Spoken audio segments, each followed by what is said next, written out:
Before I start asking him any questions, I want to congratulate Enlighten Films. I think this is the most appropriate film to be shown on the Independence Day. And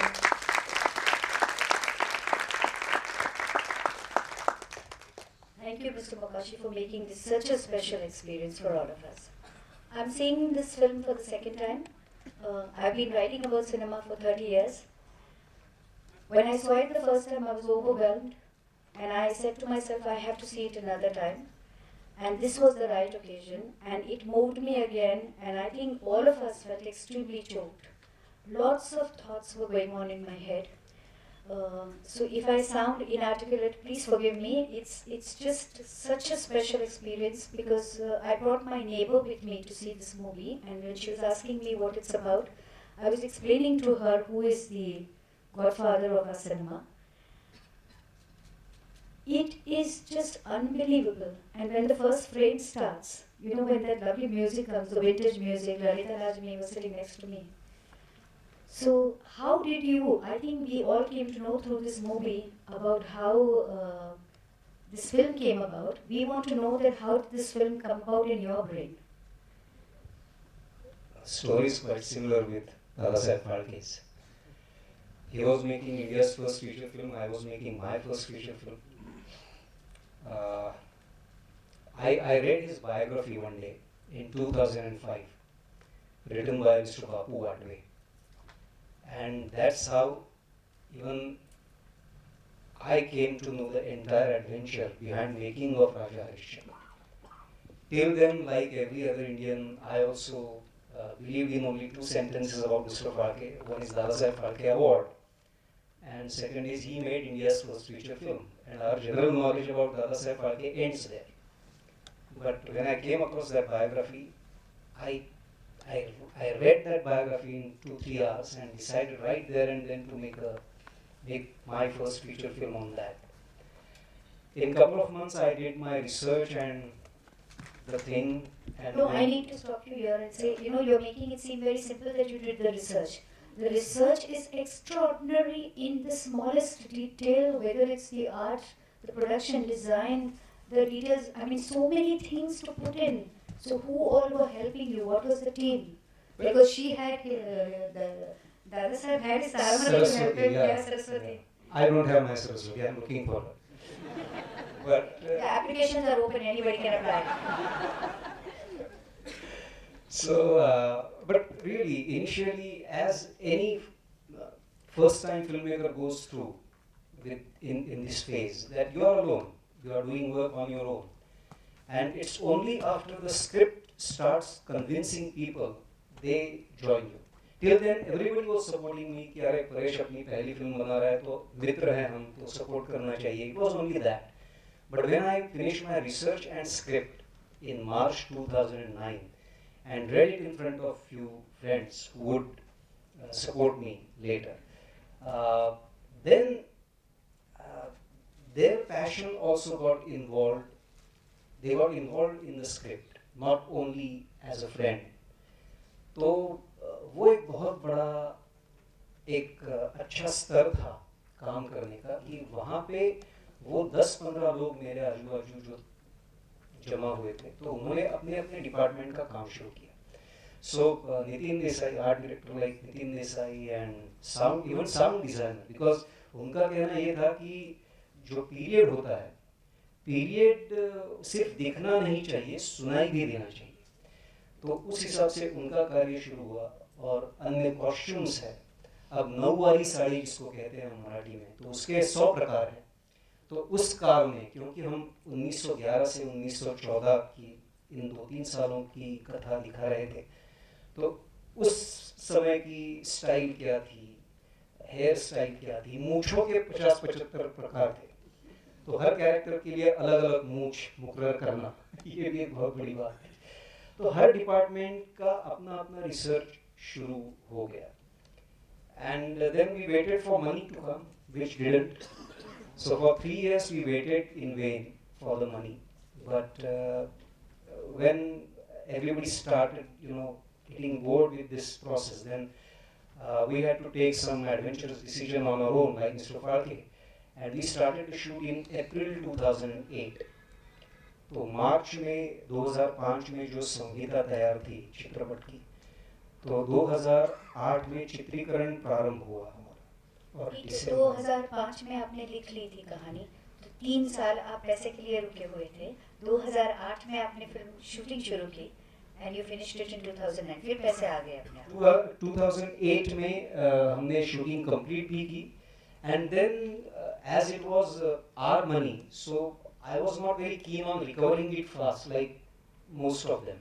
So we just decided to participate in as many film festivals as possible to give Mr. Farke a chance or a break. So we started participating in all national level festivals first. We started with Pune, then Kerala and Chennai and Hyderabad and Delhi, everything followed. And film grew screening by screening. After each screening, it grew a lot. Word by mouth. Yes, mouth publicity. तो industry में भी बहुत चर्चा शुरू हुई, and then 3-4 big production companies approached us. आपने कहा कि आपने वो किताब पढ़ी और किताब 2-3 घंटे में ख़त्म कर दी, और उसके बाद आपने ये सोचा कि ये फिल्म आप बनाओगे।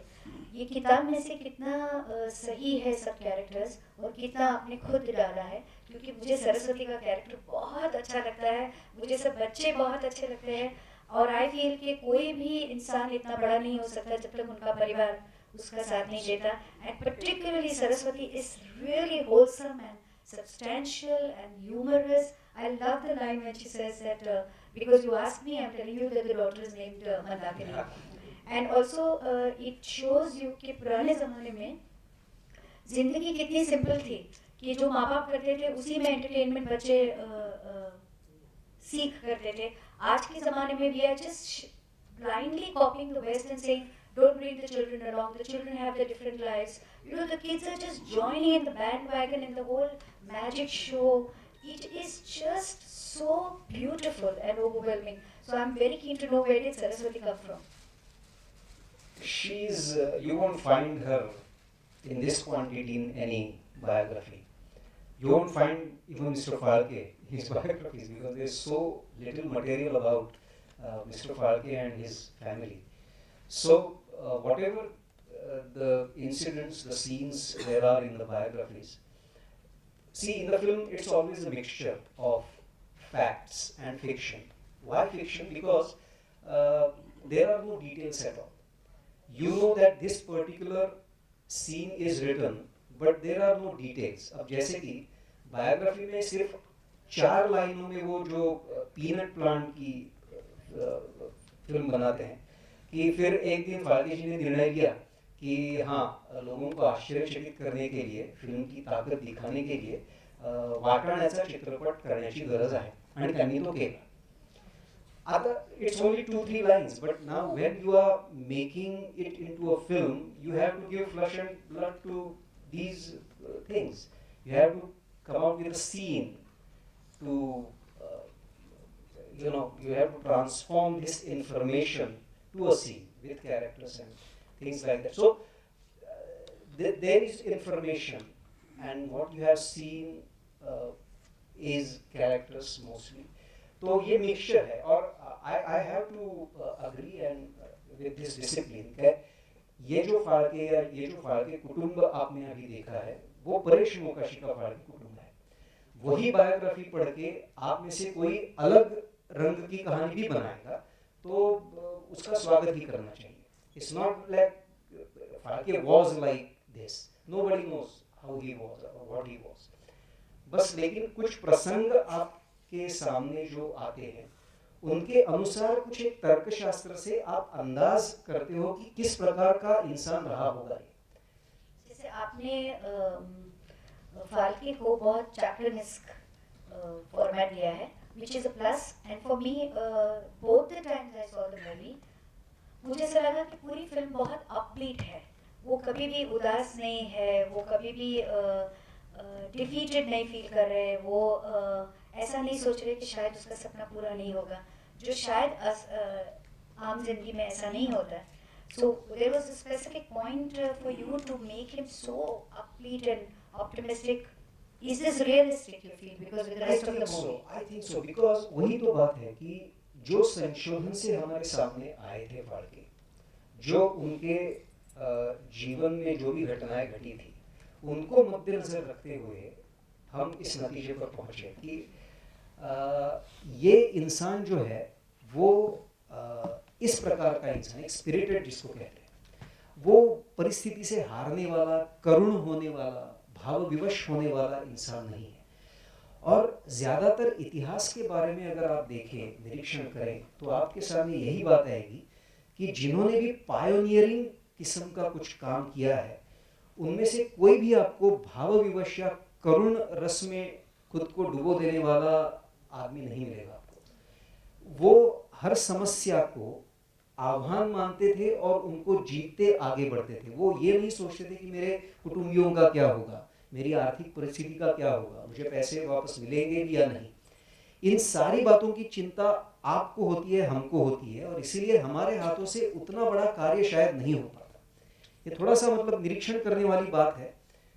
हमारे हाथों से जो कार्य होते हैं वो अलग किस्म के कार्य होते हैं, उनका भी स्वागत ही है। लेकिन ये कुछ आदमी ऐसे हैं कि जिनके जीवन में सेंस ऑफ ह्यूमर की जगह बहुत बड़ी थी और वो थोड़े से विक्षिप्त भी थे। तो 1890 में जो आदमी त्र्यंबकेश्वर जैसे अत्यंत छोटे गांव से उठकर, एक संस्कृत पंडित के यहाँ जिनका जन्म हुआ है, वहाँ से उठकर ये आदमी जे स्कूल ऑफ आर्ट में, अंग्रेज़ों की संस्था में आर्ट सीखने के लिए जाता है। उसके बाद में कला भवन बड़ौदा में वो पढ़ाई कंटिन्यू करता है। उसके बाद में उनकी होशियारी को देखकर एक उनके मित्र उनको एक स्टिल कैमरा भेंट देते हैं उस काम में। तो ये गोधरा गांव जो है गुजरात का, वहाँ पे स्टिल फोटोग्राफी का स्टूडियो डालते हैं बिजनेस। उसके बाद में एक जर्मन मैजिशियन आया था भारत में, मिस्टर हर्ट्स करके, तो उनसे इन्होंने जादू सीखी, और प्रोफेसर केरफा जैसे आपने देखा, तो जादू के प्रयोग उनका एक छंद था, उनकी एक हॉबी थी। तो ये सारी घटनाएं 1890, 1900, 1910, इन 20-30 सालों में जिस व्यक्ति के जीवन में घटी है, तो वो किस प्रकार का आदमी होना चाहिए। We can't even imagine doing all these things even today. Forget about doing those things in 1880s and 90s and 1895 and 1898. तो एक उनके विचारों के बारे में, उनके मन के बारे में, उनके स्वभाव के बारे में कुछ हिंट्स मिलते हैं आपको। और जो मुझे हिंट मिले वो यही मिले कि वो एक सेंस ऑफ ह्यूमर वाले, बहुत ही प्रखर बुद्धिमत्ता वाले इंसान थे। और फिर उनको मैंने एक विक्षिप्त किस प्रकार का आदमी रंगना ज़्यादा पसंद किया। I am quite against this typical biopic package or software we have developed these days, कि बस सेपिया या ब्लैक एंड वाइट होना ही चाहिए, फ्लैशबैक होना ही चाहिए बहुत ड्रामेटिक पॉइंट से, and then cutting back and forth. तो इसमें कोई ज़्यादा मज़ा नहीं आ रहा था मुझे। हमने बहुत सारे ऐतिहासिक पुरुषों को खामखा ऐसे ही अनावश्यक पद्धति से गंभीर और करुण बनाते आए हैं। महात्मा गांधी में भी बहुत ही अच्छी विनोद बुद्धि थी, हम भूल जाते हैं, हमको पढ़ाया भी नहीं जाता। उनके अनेक किस्से और कहानियां हैं जब उन्होंने बहुत ही हंसते खेलते समस्याओं को मात दी है, जैसे फाड़के जी ने और अन्य लोगों ने भी दी होगी। तो थोड़ा सा उनकी तरफ एज ए ह्यूमन बीइंग देखने की आवश्यकता है।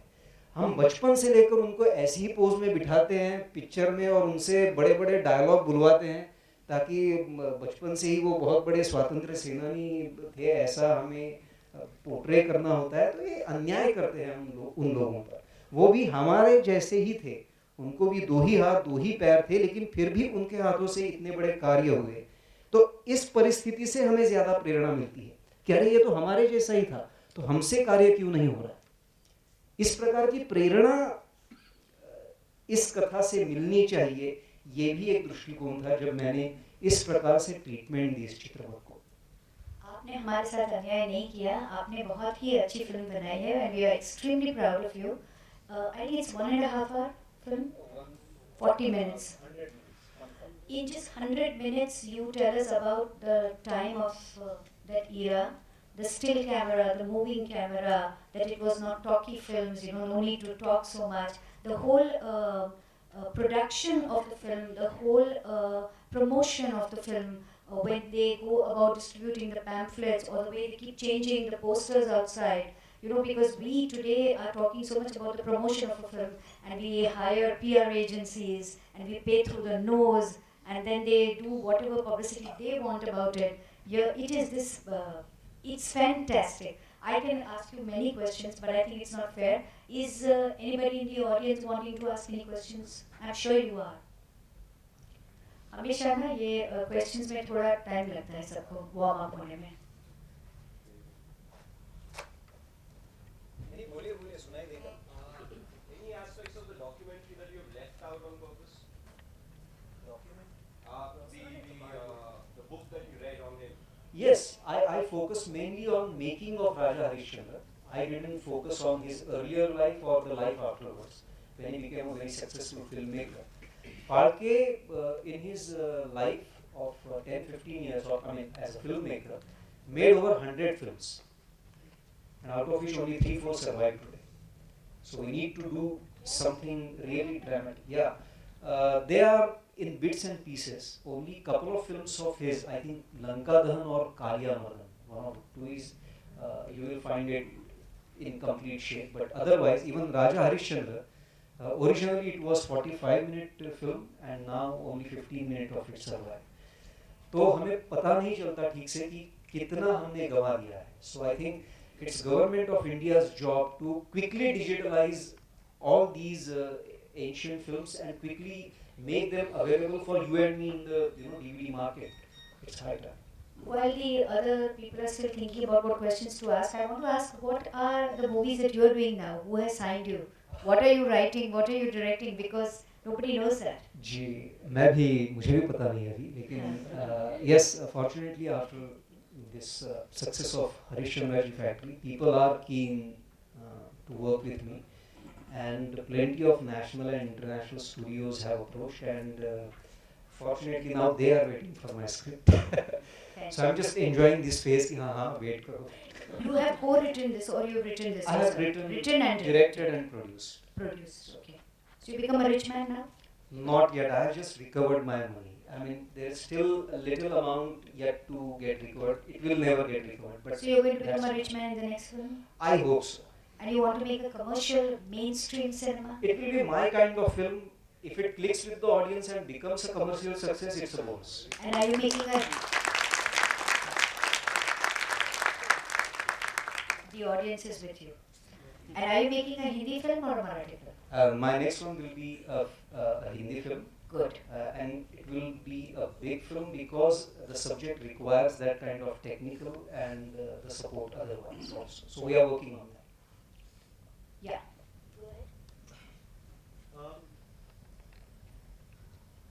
हा पिक्चर तुम्ही मराठीमध्ये केला, अतिशय सुंदर भाषा आणि त्याचं प्रदर्शन आहे. पण असं तुम्हाला वाटत नाही का तुम्ही जर इंग्लिशमध्ये केला असता तर कदाचित ऑस्करमध्ये फरक पडला असता? नाही. याचं कारण मुळातच हा चित्रपट आम्ही जरा हिंदीत बोलतो म्हणजे बाकीचे लोकांना तो नहीं, मराठी में बनाने का प्रमुख कारण ये था क्योंकि मैं मराठी हूँ. मेरा जो प्राथमिक सृजन होता है, मैं नाटक वाला भी हूँ, तो अगर आपने मेरे नाटक देखे हो तो पहली मेरी जो क्रिएटिविटी बाहर आती है वो मेरी मातृभाषा में आती है. तो my creativity is at it best when it comes in Marathi first. उसके बाद में उसके भाषांतर होना तो you know as everybody knows कि we lose many things in translation. और फिर इस भाषा की सारी वातावरण के साथ मैं जिस प्रकार से अच्छी तरह से न्याय दे सकता था, तो मैंने सोचा कि नहीं, ये फिल्म मराठी में ही बननी चाहिए, क्योंकि अगर ये फिल्म मेरी मातृभाषा में बनेगी तो ही वो जो एक कंफर्ट होता है, एक ईज होती है जो तुम्हारे कास्ट और क्रू में भी शामिल होती है, तो it gets translated on the screen too, and that makes it a better picture, and then it crosses the language barrier. And I am fortunate enough कि नॉन मराठी लोगों ने मराठी लोगों से भी ज़्यादा इसको अप्रिशिएट किया है. उसका कारण यही है कि at a point then we were quite relieved that we have produced a film and not just a talkie. क्योंकि अगर आप सिर्फ एक बोलपट बना रहे हो तो वो सिर्फ मराठी लोगों तक ही सीमित रह जाता।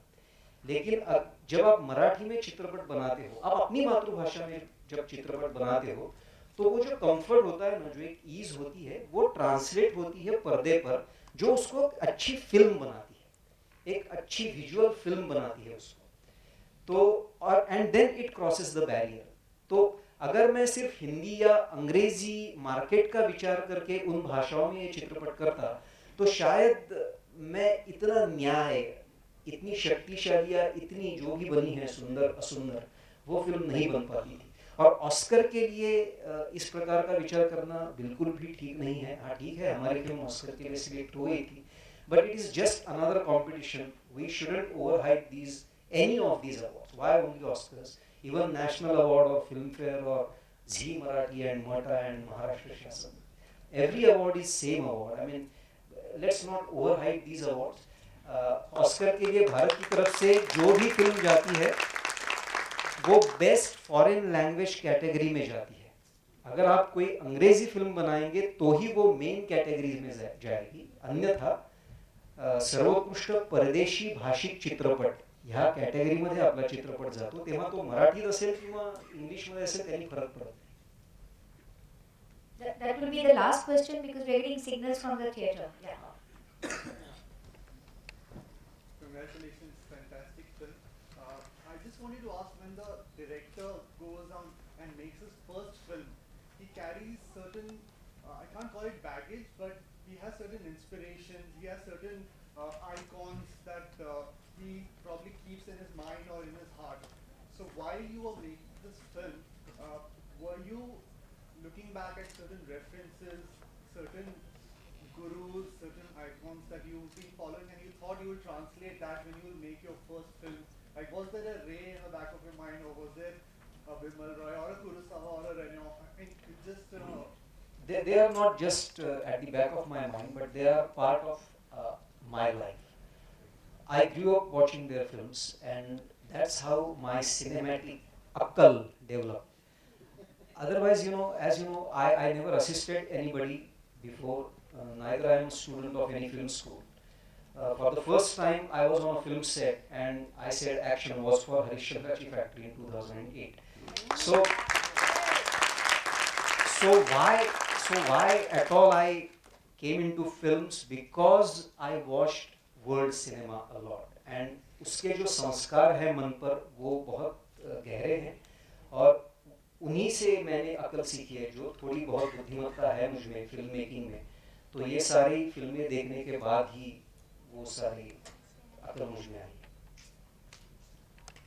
But I was not following any particular film maker और हिज फिल्म एज सच, क्योंकि वो एक संस्कार आपके मन में होते हैं, और उसके बाद में you are on your own, you are always on your own, so to speak, but that's all. Thank you very much, Mr. Mukherjee. It has been really a very special experience, and I'm absolutely certain that this film will be remembered forever and ever. And I liked what you said about the awards also. Aamir Khan की company में तो नहीं रहे हो ना बात? नहीं, ये कहानी आपने शुरू की 1911 से, लिखा हुआ था, ये समाप्त कहाँ, कौन सा समय? हाँ, वो उसको हमने पार्टी के रूप में नहीं छापा है, लेकिन 1914 में, जैसे कि आपको पहले महायुद्ध की शुरुआत का रेफरेंस आता है, तो 1914 में उसका अंत हुआ। 1914 में वो ट्राम में जा रहे हैं, अंतिम दृश्य जी, उस समय एक बच्चा खिलौने बेच रहा है जी, वो खिलौने 4 आने का जी, जब 1914 में 4 आने का खिलौने, हाँ जी, ये मतलब उनके बायोग्राफी में रिटर्न था। ये actually this scene was on a railway station. We converted into a tram scene for our benefit and for visual benefit. That's the only liberty I have taken. लेकिन उसकी वो घोषणा बहुत ही वहाँ पे लिखी हुई हमें मिली। 4 आने थे, 4 आने बहुत बड़ी रकम थी। I know, so I debated with this information, लेकिन बार 2-3 लोगों ने मुझसे यही कहा कि नहीं, हमने यही सुना है, इसीलिए हमने हमारी पुस्तक में वही लिखा। तो फिर हमने सोचा चलो रहा होगा कुछ, पता नहीं। थोड़ा सा I know. It is. Even I debated with them, but they were पैसे so भी शायद ज़्यादा थे। बहुत थे. I know. I completely agree. आना एक आना बहुत चार आने तो बहुत हो गए। बहुत बड़े. चार आने तो एक आना में इतने रसगुल्ले लगा। Absolutely. 10-15 दिन का राशन आ जाता। So maybe there were some special toys which we couldn't, visualize properly. ऐसा भी हो कि बहुत ही कीमती और बहुत कीमती खिलौना होगा तो सड़क पर नहीं बेचेगा। एब्सोल्युटली वो भी तो है. टोकरी में बच्चा ग्राउंड के बाहर जो बिल्कुल। खिलौना बेचेगा वो महंगा नहीं हो सकता। I completely agree sir. और अगर मुझसे बुलशिट हुई है तो फिर उसकी जिम्मेदारी नहीं. मतलब नहीं ऐसे कि क्यों. उन्होंने पुस्तक में जब लिखा है हाँ, तो इसलिए मैं ज़्यादा उनके साथ वाद विवाद नहीं कर पाया, ताकि लिख ही दिया था. और दूसरा प्रश्न आप लोग 1911 में कहानी शुरू की लेकिन आप इसको उससे पहले का जो जिक्र वो भी बहुत अद्भुत है।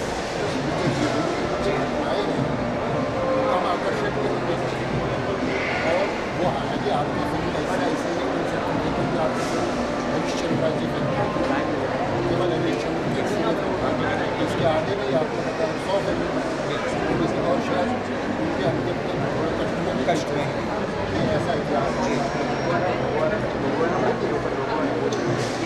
पहले का हिस्सा क्या आपको बनाने में उपयोगी नहीं जाता?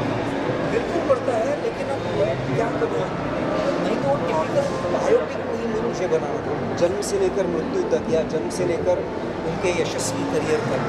तो मुझे सबसे उनके चरित्र का और फिल्म प्रीक्वल और सीक्वल या वो भी बहुत ही आकर्षक कथा है उसके जीवन के आरंभ का बनाना तो अवश्य चाहूँगा.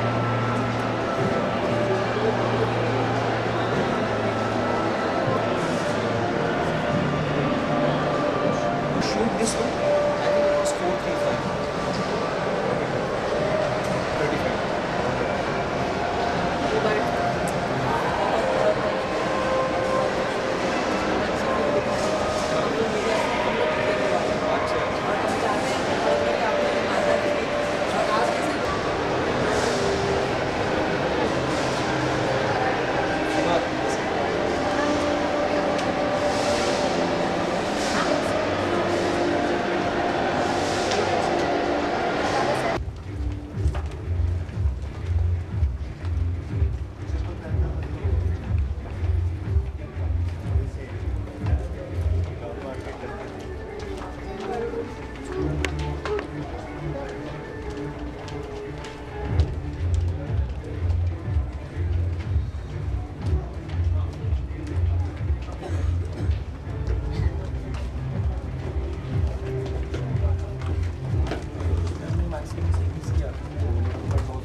हुआ ये time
So basically, This Enlighten, Taj Enlighten Film Society. Taj Enlighten. Yeah. So have you earlier had discussions at a film society apart from a film festival earlier with this film? Have you had any interactions earlier? Well, yes, there are plenty of, like Prabhat, Okay. they have, then Ashay in Okay. Pune. Okay. So, being very Marathi groups, Yeah. they were quite keen on screening the film and Okay. having a discussion like this. Okay. But yes, this is the first time a non-Marathi, basically a non-Marathi group has called for this screening and for me to chit-chat with the audience. So it was a very nice experience. Yeah. And the way you could manage the turnout, Yeah. even on 15th of August in the morning, it's Yeah. quite commendable. Yeah. I was slightly worried कि कितने लोग आएंगे कितने नहीं, लेकिन बड़ी मात्रा में लोग उपस्थित थे और बड़ा अच्छा अनुभव। Okay. And what is the different thing that you experienced here apart from whatever other screenings you have had internationally, or here was there a difference or? Well, not really. I mean, people watched the screening first, and then we started a Q&A kind of a session. Yeah. So I had done these kind of screenings a lot because Yeah. when you go for Oscar promotion or Golden Globes and BAFTA and all those competition, they have actually this official format Okay. that after every screening, director is put forward in front of the audience and then they hold a Q&A with him. तो उसी प्रकार का अनुभव था, लेकिन इसमें वो किसी परीक्षा को हम बैठे हैं इस प्रकार का वातावरण नहीं था। सबको फिल्म पसंद आई थी क्योंकि सब भारतीय ही थे और उनको इस कथा से लगाव था।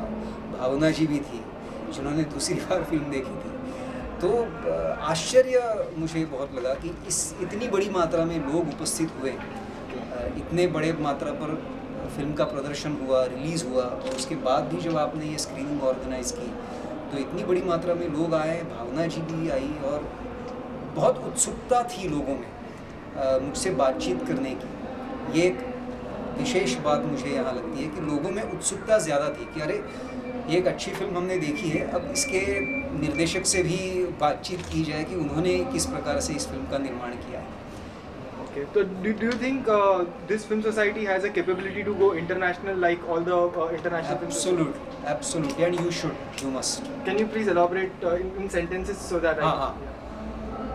मेरा तो ये भी कहना है कि ये जो ताज इनलाइटन फिल्म सोसाइटी है आपकी, इसको ना सिर्फ मुंबई, महाराष्ट्र या देश भर में कार्य करना चाहिए, बल्कि अंतर्राष्ट्रीय स्तर पर भी इस प्रकार के शोज़ का अगर आप आयोजन कर पाएँ तो ये बहुत बड़ी बात होगी। क्योंकि इस प्रकार से बहुत ही अच्छे ढंग से लेखक, निर्देशक या उस चित्रपट के कलाकारों के साथ अगर बातचीत का भी आप अवसर देते हैं लोगों को, तो लोग ये एक सिर्फ शो उनके दिमाग में लेकर नहीं जाएंगे। एक पूरा का पूरा इवेंट जो आपने उसका तैयार किया है, तो एक कार्यक्रम, एक अच्छा कार्यक्रम हमने आज देखा। सिर्फ अच्छी फिल्म देखी नहीं लगना चाहिए उनको, तो एक अच्छा कार्यक्रम अनुभव हुआ आज, ये लगकर लोग घर लेके जाएंगे ये अनुभव।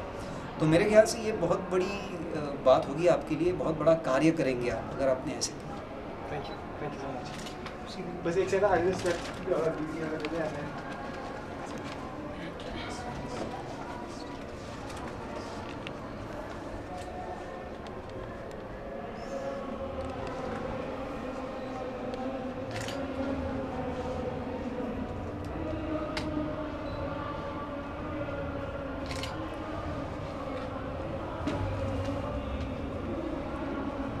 धन्यवाद। कुछ तो एक्टिंग करनी चाहिए बरोबर ताकि आप कहीं भी कट एंड पेस्ट कर सकें इसमें। बढ़िया film study for this unique experience. I'm quite thankful to Taj Enlightened Film Society for this unique experience of screening of my film Harishchandra's Effect. Thank you very much.